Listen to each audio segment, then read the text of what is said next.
నేను తెలుగుదేశం పార్టీకే vote వేశా. Vote వేసి కూడా నాకు న్యాయం జరగకుండా పోయింది.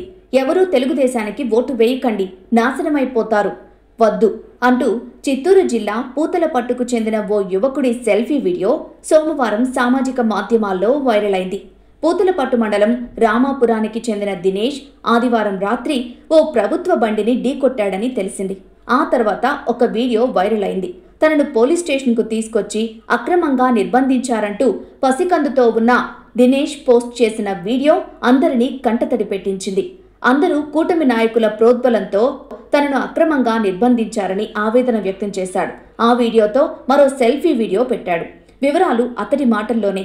నా పేరు దినేష్, నా భార్య సుభద్ర, నా కూతురు సహస్ర.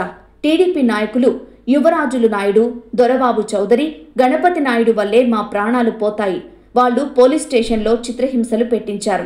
నేను తెలుగుదేశం పార్టీకే ఓటు వేశాను. నాకు న్యాయం జరగలేదు. కానీ ప్రజలకు ఒకటే చెబుతున్నా, ఎవరూ కూడా ఆ పార్టీకి ఓటు వేయొద్దు, నాశనమైపోతారు, వద్దు అని ఆ వీడియోలో పేర్కొన్నాడు. ఈ వరుస వీడియోలు పూతలపట్టులో చర్చనీయాంశంగా మారాయి.